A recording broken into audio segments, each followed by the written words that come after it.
Welcome to Design to Help Your Business Grow. I'm your host, Randy Lynn Johnson. Each episode will bring tips and insight into how to make sure your interiors are working for you and growing your business.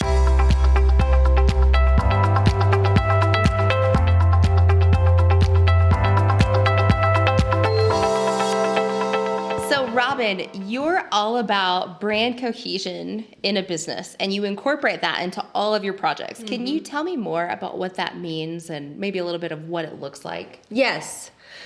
So, a lot of people, when I talk to them and ask them, tell me more about your brand collateral, the first thing they want to do is go, yeah, we've got that logo, which is definitely part of the brand package. But it helps me know that they have not spent very much time maybe even writing their own story, their company story or their personal story. If they're a small business that has a principal owner and operator, so many of those have a story behind how they got into that business, why they're there, what makes them tick, what gets them out of bed in the morning. This is the kind of stuff that I love to hear about, and so do branding agents. That's how they're going to build a brand for them. And when that hasn't happened yet, by the time they get to me, that's one of the first things I want to help them with is connect them to a great branding agent so that their story can come out and be expressed in some collateral, visual collateral and data that can be used for marketing and that kind of stuff. That's the stuff that I then take into the design, and it informs the design for me. Yeah. So somebody's brand is more than just a sleek website or a memorable digital ad campaign. Yes. Those are definitely necessary pieces to their puzzle. That's how they're going to be introduced when they're not around. That's what marketing is, right? How people learn about us when we're not there talking about ourselves or telling about our own business. But for me, the space that people come into is always talking. So whatever space it is, if you have clients or you have customers, you're selling products or services, doesn't matter. If you have a physical space, when people come in, that space is communicating. And if you haven't paid attention to what it's saying, it could be saying the wrong thing. And that's the way that I see branding and storytelling coming into interior design, is that we want to make sure we're telling the right story. We're communicating who you are. In other words, if you just thought, I have great product or I have great service, but you never thought about your space could be saying, I haven't spent any time or money on this. I'm kind of cheap. And that may not be true at all, but because you haven't spent any put any attention into it or made sure that it was communicating who you are. It could also be communicating something opposite of what you want to do. I've seen this happen before. Go into an office and the lighting is harsh, but what they're trying to do is sell a product that is based on care and relational connection. And if the lighting is harsh, it immediately makes me want to back out and go home because I feel like I might be in for a root canal or something.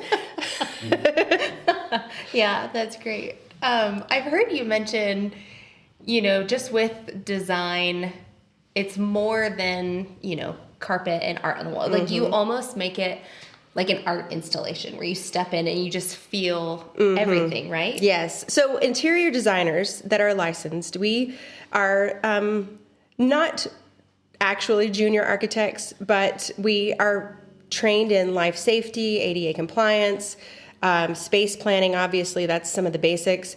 But in doing so, we can come into the interior of a space and determine what's going to actually fit here, how to squeeze every square inch for profitability out of a space. This is one of the things I work on with clients, business owners, is asking them, what's your 5-year plan? What's your 10-year plan? How long are we going to be in this space?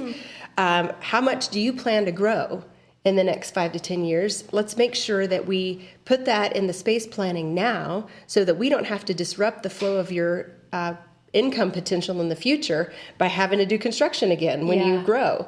Let's think ahead and make sure that the space is going to really fit your future. So you really give business owners a lot to think about. I mean, it's probably more than they even bargain for. They think, I need an interior designer to come in and talk about carpet and paint, but you're really helping them think about how to grow their business. And I think that's amazing. I've never heard of anything like it.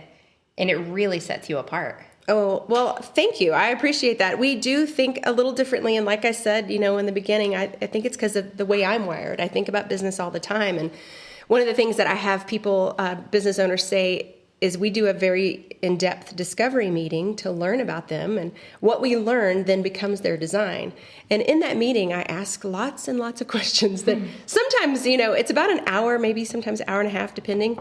And I've had people at the end go, can you give me those questions? I don't think I've ever asked those to my team. I don't think we've considered some of those things before.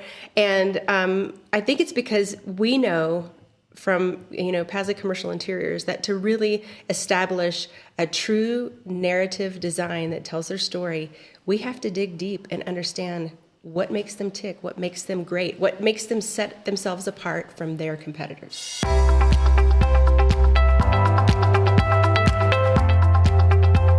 In an increasingly competitive market, the merits of using interior design as a strategic growth tool can make all the difference in not just surviving, but thriving. Pasley Commercial Interiors, designed to help your business grow.